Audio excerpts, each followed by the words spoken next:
Hello students, myself Abhilasha Tank, Assistant Professor from Harda degree college Harda. आप सभी लोगों का मैं हरदा डिग्री कॉलेज के इस ऑफिशियल यूट्यूब चैनल पर बहुत बहुत स्वागत करती हूँ। हम पढ़ रहे हैं BSc third year applied organic farming, जिसमें हमारे पहले कुछ वीडियोस बन चुके हैं, आप देख चुके हैं। अगला जो वीडियो है अगले टॉपिक पर, वो टॉपिक है हमारा agronomical classification of crops plant.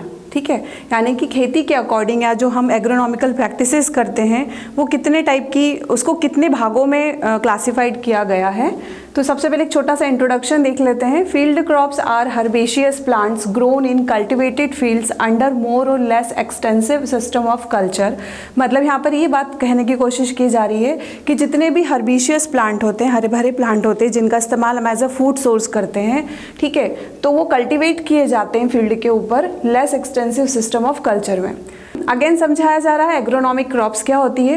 Agronomic crops जो होती है, species have been classified based on their primary use, role in food security, income generation for household and commercial और ट्रेड पोटेंशियल। यहाँ पर एग्रोनॉमिकल जो processes होती हैं या जो भी फसलें हम उत्पादित करते हैं वो क्लासीफाई किस बेस पर भी होती है वो बताया जा रहा है। जैसे प्राइमरी यूज़ क्या है भाई उसका, फूड की सिक्योरिटी क्या है, उससे इनकम कैसी होगी हाउस होल्ड के लिए, और वो ट्रेड कमर्शियल ट्रेड पर कितना आगे जा रहा है। Agronomical crops are large scale food crops such as corn. अब यहाँ पर लार्ज स्केल पर कौन कौन से, मतलब लार्ज स्केल से मतलब इंडिया के अंदर भी और बाहर भी जो एक्सपोर्ट होती हैं फसलें, वो सबसे ज़्यादा कौन सी हैं, कौन सी प्रैक्टिसेस में आती हैं। तो crops such as corn, rice, beans and wheat that serve as the cornerstone of our human food supply. यानी कि हमारा मेन या मुख्य सोर्स है, चीफ सोर्स होते हैं ये हमारे फूड सप्लाई का।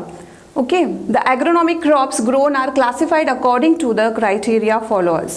तो कौन कौन से क्राइटेरिया होते हैं जहाँ पर इसको क्लासिफाइड किया जा सकता है। Food crops are further classified as cereal, pulses crop, oil seed crops and root and tuber crops. यानी कि जो फसलें होती हैं हमारी, वो बेसिक आप जो देख पाते हो किस तरह की होती हैं। कुछ अनाजों, जो कुछ अनाज हैं वो, ठीक है, कुछ दालें हैं वो, ठीक है, कोई तेल देने वाले या ऑयल प्रोड्यूस करने वाले क्रॉप्स होते हैं वो, कुछ ऐसे प्लांट होते हैं जो रूट से डेवलप होते हैं और कुछ ऐसे प्लांट होते हैं जो ट्यूबर क्रॉप बनाते हैं। ठीक है, इस तरह से यहाँ पर बताया गया है। आगे इंडस्ट्रियल, अब ये तो था इसका ये वाला टाइप की फूड क्रॉप्स जो हैं वो क्या क्या होते हैं। अब अगला है इंडस्ट्रियल, कमर्शियल और प्लांटेशन क्रॉप्स भी होते हैं। इस तरह से भी आप इसको क्लासीफाई कर सकते हो। बिवरेजेस क्रॉप्स यानी कि जो पेय पदार्थ वाले होते हैं जैसे coffee, tea etcetera. Fibre crop जिनसे रेशा मिलता है हमें। Plant care crops, plant with insecticidal pesticidal property वाले ऐसे प्लांट, और ट्रैप क्रॉप्स होते हैं। तो आगे हम देखते हैं, ये तो हमारा क्लासिफिकेशन जो है जनरल बता दिया गया है। आगे देखते हैं अकॉर्डिंग टू बॉटनिकल एस्पेक्ट। यहाँ पर अगला क्लासिफिकेशन जो हम देख रहे हैं वो बॉटनिकल एस्पेक्ट के थ्रू है, जिसमें आपने हमेशा से पढ़ा होगा कि मोनोकोटिलिडन होते हैं, दो वैरायटी होती है प्लांट, या दो प्लांट जो होते हैं वो दो वैरायटी को कवर करते हैं। एक होते हैं मोनोकोटिलिडन यानी कि एक बीज पत्री प्लांट, और दूसरे होते हैं द्विबीज पत्री प्लांट यानी डाइकोटिलिडन। तो मोनोकोटिलिडन पहले आपके सामने दिख रहा है, a plant having only one seed leaf. ऐसे पौधे, ऐसे प्लांट जिनका केवल एक सीड लीफ हो, ठीक है, वो क्या कहलाते हैं आपके, एक कोटिलिडन हो, वो कहलाएंगे आपके मोनोकोटिलिडन प्लांट। उसके अंदर बता रहे कि उसके कैसे कैसे कैरेक्टर होते हैं इस प्लांट के। शैलो रूट वाला होता है, मतलब उथली जड़ों वाला होता है। नैरो लीव्स यानी कि सक्रिय, जो पत्तियां होती हैं वो सक्रिय होती हैं, चौड़ी नहीं होती हैं। टिलेरिंग एबिलिटी होती है, ठीक है। एग्जाम्पल इसकी कुछ फैमिलीज के एग्जाम्पल्स दिए हुए हैं, जैसे फर्स्ट फैमिली है पोएसी। सीरियल आते हैं इसमें, पैडी फील्ड आते हैं, ठीक है, सीरियल जैसे पैडी फील्ड, व्हीट और सॉर्गम आते हैं। पर्ल मिलेट्स आते हैं, मेज आते हैं, शुगर कैन एक्सेट्रा। सेकंड है जिंजिबरेसी जिसमें अदरक की फसल होती है। लिलिएसी जिसमें प्याज की फसल, अनियन की फसल होती है। तो ये आपके क्या हो गए, मोनोकॉट की वैरायटी। अगर हम क्लासीफाई को देख रहे हैं, क्लासिफिकेशन को समझ रहे हैं, तो क्लासिफिकेशन का जो पहला टाइप आ गया वो मोनोकोटिलिडन के अकॉर्डिंग आ गया, ठीक है। दूसरा पार्ट आता है डाइकोटिलिडन्स के according. A plant having a 2 seeds leaf, जिस ऐसे प्लांट जिनके 2 बीज पत्र हो या 2 कोटिलिडन्स हो, ठीक है, ईच सीड्स के। Such plant have a deep tap root. यानी इसके कैरेक्टरिस्टिक्स बता रहे हैं कि अगर आपको डाइकोटिलिडन को अगर पहचानना है तो आप कैसे पहचानोगे, तो उसकी डीप रूट होती है, ब्रॉड लीव्स होती हैं, ब्रांचिंग एबिलिटी होती है। एग्जाम्पल उसकी फैमिलीज दे दी है यहाँ पर, ठीक है, दिख रही है आपको स्क्रीन पर। जो है मालवेसी, जिसमें कॉटन और ओकरा यानी भिंडी आते हैं। क्रूसीफेरी जिसमें कैबेज और मस्टर्ड आते हैं। सोलोनेसी, लेग्यूमिनेसी, टिलिएसी, लिनेसी और यूफोर्बिएसी। यहाँ पर आपके सामने कुछ एग्जाम्पल्स भी हैं, दिख रहे हैं, ठीक है, उसके नाम यहाँ पर लिखे हुए हैं। जैसे लेग्यूमिनस प्लांट ऐसे प्लांट होते हैं जो कि दाल वगैरह बनाते हैं, ठीक है, डाइकॉट होते हैं, दालें बनाते हैं। और जो लेग्यूम प्लांट होते हैं, आप लोगों को पता भी होगा, पढ़ा होगा आप लोगों ने कि यहाँ पर नाइट्रोजन को डायरेक्टली फिक्स कर पाते हैं with the help of bacteria. उस बैक्टीरिया का नाम है राइजोबियम बैक्टीरिया। चलिए आगे देखते हैं हम। ये जो पहला क्लासिफिकेशन हमने पढ़ा था हमारे एग्रोनॉमिकल प्रैक्टिसेस का, वो था according to the botanical aspect. अब हम सेकेंड टाइप पर चलेंगे, उसे according to the season of growth. Season of growth यानी कि गर्मियों में, बारिश में और ठंड के समय हम ऐसे दो या तीन सीज़न आते हैं, उसमें हम कौन कौन सी फसलों की पैदावार करते हैं, उसके अकॉर्डिंग क्लासिफिकेशन है। तो नाम तो सबने सुना ही होगा, जैसे खरीफ की फसलें या मानसून वाली जो फसलें होती हैं, ऐसी क्रॉप्स जो कि ग्रो होती है in the month of June to July. Example के लिए paddy, pigeon pea, groundnut and sorghum etcetera. दूसरी होती है रबी और विंटर सीजन वाली फसलें होती हैं। रबी और विंटर ऐसी क्रॉप्स जो कि the month of October to November के बिटवीन डेवलप की जाती हैं, जैसे wheat, gram, mustard, cumin, fenugreek और अनियन। ठीक, ये ऐसी फसलें होती हैं जो अक्टूबर के नवंबर के बीच, मतलब अक्टूबर की शुरुआत में बो दी जाती हैं और उनको काटने का समय जो होता है नवंबर का होता है। ठीक है, दूसरी होती है समर और हॉट वेदर वाली। समर और हॉट वेदर में crop are grown in the month of February like June. Example paddy, green gram, black gram, cowpea etcetera. मतलब यहाँ पर जो दालें वाली फसलें होती है खासतौर पर, जैसे मूंग हो गई या फिर आपकी उड़द दाल हो गई, ये जो है वो यहाँ पर हॉट वेदर में डेवलप की जाती है। तो ये वाला जो सेक्शन था क्लासिफिकेशन का, वो था according to the season of growth. अगला सेक्शन आ रहा है हमारा according to life period. Life period मतलब वार्षिक जो होती है उस हिसाब से बात की जा रही है। तो यहाँ पर एनुअल है, बाइनियल है और पेरिनियल है। तो एनुअल वाली फसलें कौन सी होती हैं यहाँ पर बताया जा रहा है, लिखा हुआ है। एनुअल प्लांट जो होते हैं, a plant which grows from seed, complete its life cycle and die during this season of same year. Example cereal crop, मतलब ऐसी फसलें जो बीज से डेवलप होती हैं, उनका जो लाइफ साइकिल वो इसी साल कंप्लीट हो जाता है, एक ही लाइफ में, ठीक है, और during the season of same year, उसी सीजन के सेम ईयर ये डाई भी हो जाते हैं, जैसे सीरियल क्रॉप्स आ गया। दूसरा है biennials, a plant which complete it life cycle in 2 season. ऐसी फसलें जिनको डेवलप होने के लिए, ग्रोथ करने के लिए भाई 2 सीजन की ज़रूरत पड़ती है एक साल में, ठीक है। During first season year they complete the vegetative growth. पहले टाइम में या पहले सीजन में इनकी वेजिटेटिव ग्रोथ कंप्लीट होगी, और ड्यूरिंग द सेकंड ग्रोथ या season they complete it reproductive growth. Example के लिए शुगर कैन यानी गन्ना, शुगर बीट, बनाना, अनियन इसके एग्जाम्पल है। अगली है perennial, a plant which complete its life cycle in more than 2 season. इनको 2 से ज़्यादा सीजन की ज़रूरत पड़ती है एक साल में, जैसे अगाव, एलिफेंट फूड एक्सेट्रा इसके एग्जाम्पल हैं। चलिए अब हम आगे बढ़ते हैं। अकॉर्डिंग टू कल्चरल प्रैक्टिस, ठीक है, कल्चरल प्रैक्टिस में कौन कौन से आते हैं, क्लासिफाई किया जा रहा है इकोनॉमिकल प्रैक्टिसेस को। तो इरिगेटेड क्रॉप्स यानी सिंचाई, जिनको पानी की बहुत ज़्यादा आवश्यकता होती है, जैसे sugar cane, paddy, banana etcetera, ये इरिगेटेड क्रॉप्स में आते हैं। दूसरा है dry farming crops, the crop which are grown under natural precipitation, example sorghum, bajra, groundnut, nagili etcetera. ये ड्राई फार्मिंग क्रॉप्स होते हैं, इनको पानी की ज़्यादा जो है वो आवश्यकता नहीं होती, नेचुरल प्रेसिपिटेशन पर भी ये काम या ग्रोथ कर जाते हैं। सोल क्रॉप्स कौन सी होती हैं, one crop variety grown alone in pure stand at normal density, ठीक है, एक ऐसी क्रॉप जो एक ही समय पर खड़ी हो और एक ही घनत्व लेती हो, ऐसी फसलें। Monocropping, the repetitive growing of the same crop on the same piece of the land, example groundnut and Saurashtra region. मतलब ऐसी फसलें जो मोनोक्रॉपिंग, मतलब एक जो फसल होती है, हाँ रिपीटेशन कर सकते हो आप इसका, एक ही जगह पर रिपीटेशन आप कर सकते हो, ऐसी फसलें होती है। सौराष्ट्र रीजन में सबसे ज़्यादा ग्राउंडनट को डेवलप किया जाता है। फिर इंटरक्रॉपिंग, ऐसी फसलें ग्रोइंग 2 और मोर क्रॉप्स साइमल्टेनियसली, ऐसी फसलें जो 1 या 2 फसल आप simultaneously same piece of land पर डेवलप करवा सकते हो। ये जो आती हैं आपकी किस में आती हैं, आपकी आएंगी ये इंटरक्रॉपिंग में आएंगी। ठीक है, एग्जाम्पल के लिए sorghum, black gram, pigeon pea, groundnut, sugar cane, onion etcetera. ठीक है, मतलब आपको क्लियर हुआ होगा जो मैं समझाने की कोशिश कर रही हूँ। एक बार फिर से देख लेते हैं। देखिए, ये जो था हमारा अकॉर्डिंग टू कल्चरल प्रैक्टिसेस, मतलब जो परंपरागत चीज़ें चली आ रही हैं। फॉर एग्जांपल सिंचाई वाली सबसे ज़्यादा कौन सी होगी, तो शुगर कैन और पैडी होगी।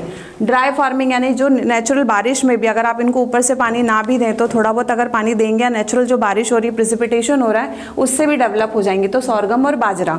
सोल क्रॉप्स यानी कि one crop variety grown alone, पूरी के पूरे खेत में सिर्फ आप एक ही प्लांट की वैरायटी को डेवलप कर सकते हो एक ही इसमें। ठीक, मोनोक्रॉपिंग में भाई रिपीटेशन कर सकते हो आप एक ही लैंड के ऊपर एक ही क्रॉप का। ठीक है, ग्राउंड नट इसका एग्जांपल है, सौराष्ट्र रीजन में होता है। दूसरा है इंटरक्रॉपिंग यानी कि 2 और मोर क्रॉप्स जो है वो आप आगे पीछे करके इसको डेवलप कर सकते हो पीस ऑफ द एक ही, मतलब जो एक लैंड होता है वहीं पर। Black gram, pigeon pea, groundnut इसके एग्जाम्पल है। मिक्स्ड क्रॉपिंग आता है अगला, ग्रोइंग 2 और मोर क्रॉप्स साइमल्टेनियसली, 2 या 2 से ज़्यादा जो क्रॉप की वैरायटी आप उसको डेवलप कर सकते हो without respective definite row pattern. Example sorghum, green gram, black gram etcetera. तो ये था हमारा मिक्स्ड क्रॉपिंग। अगला जो है हमारा अकॉर्डिंग टू एग्रोनॉमिकल और इकोनॉमिकल एस्पेक्ट, तो इसमें कौन कौन से फूड क्रॉप्स आते हैं, यानी कि आपको क्लासिफिकेशन अब किसके अकॉर्डिंग बताना है। तो चलिए अगला टॉपिक है क्लासिफिकेशन जो है अकॉर्डिंग टू द एग्रोनॉमिकल और इकोनॉमिकल एस्पेक्ट, जिसमें पहला ए ऑप्शन है फूड क्रॉप्स। इसमें कौन कौन सी क्रॉप्स आती हैं, तो पहला आता है हमारा सीरियल जो अनाज होता है, सच एज मिलेट, इसमें मिलेट्स भी आते हैं। Cultivated grasses grown on their edible starchy grain, cereals are the larger grain that are commonly consumed as staple food.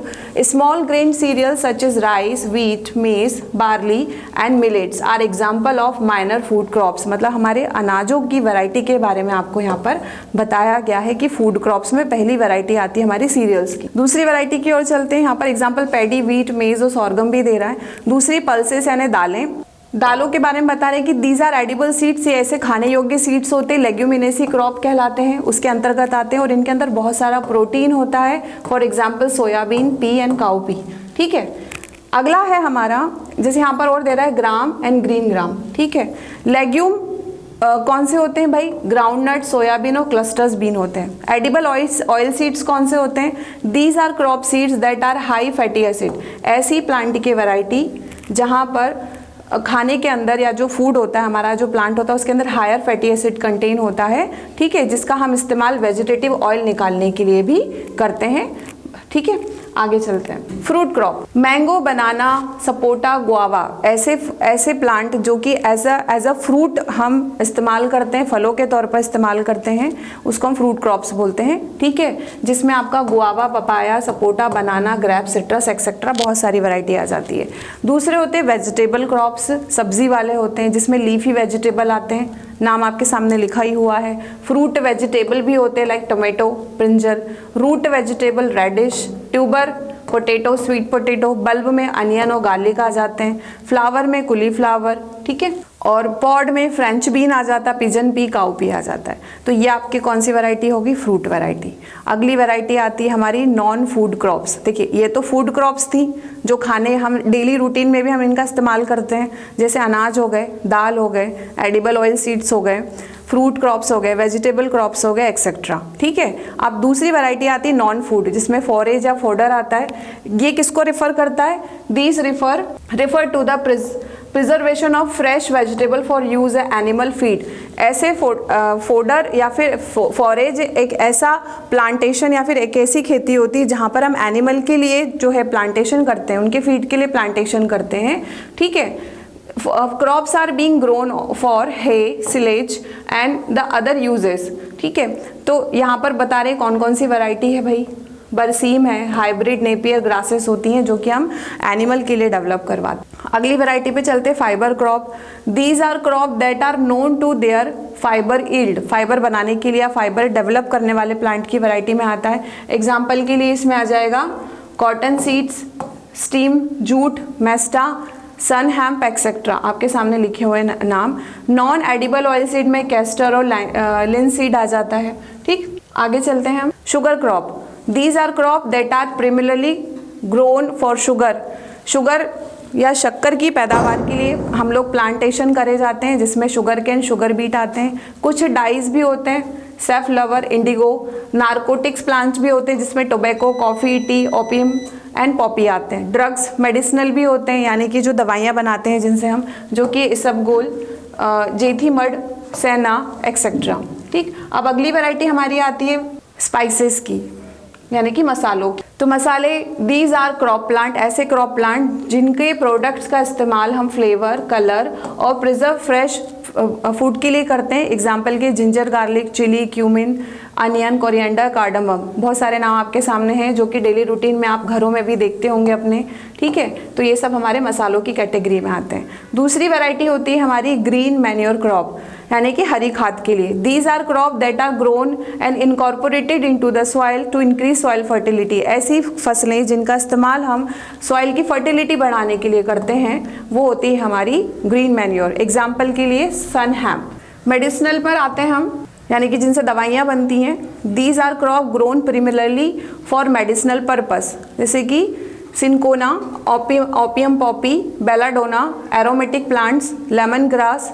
ठीक है, एग्जाम्पल, बहुत सारे एग्जाम्पल आपके सामने यहाँ पर लिखे हुए हैं, बोर्ड पर आप देख सकते हैं। चलिए, स्पेशल पर्पस क्रॉप, तो रो क्रॉप्स होती हैं, for example cotton, castor.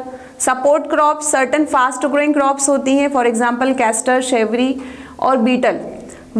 Wind breaks crops, cover crops, silage crops, cash crops जिनसे हमको फ़ायदा होता है, या कैश क्रॉप्स उनको बोलेंगे cotton, tobacco, potato. Green manure crops, repeat हो रहा है ये। ठीक है, catch crops, crop which is growing as a substitute for the main crop that has failed on account of unfavourable condition, cowpea, sesame, green gram, इसमें आते हैं। ठीक है, trap crops, crop which is grown on boundary of the field of the protection against pest. ऐसी फसलें जो कि boundary पर, खेतों की बाउंड्री पर डेवलप होती हैं, उनको हम क्या बोलेंगे? ट्रैप क्रॉप्स बोलेंगे, जो कि हमको या फसल को पेस्ट और इंसेक्ट से बचाती है। नर्स क्रॉप्स है, कंपेनियन क्रॉप्स है, मिक्स्ड क्रॉप्स है। तो इस तरह से आपने डिफरेंट टाइप्स की जो वैरायटी है अकॉर्डिंग टू क्लासिफिकेशन जो है वो देखा आपने। अब इसका कंक्लूजन देख लेते हैं कि एग्रोनॉमिकल क्रॉप्स प्रोवाइड, जितनी भी एग्रोनॉमिकल प्रैक्टिसेस होती है वो हमको क्या प्रोवाइड करती है? Feed grain, food, oil and fibre करती हैं for domestic consumption as well as significant component of the export trade, यानी कि इससे हमको चारों तरफा फायदा होता है। ठीक है, और systematic method of grouping different plant required for identify and catalogue the vast of amount information accumulated about the many different plant. यानी कि इस पूरे पार्ट का कंक्लूजन सिर्फ ये है कि जितनी सारी जो प्रैक्टिसेस है वो अलग अलग वे में, अलग अलग तरीके से की जाती है। Thank you so much.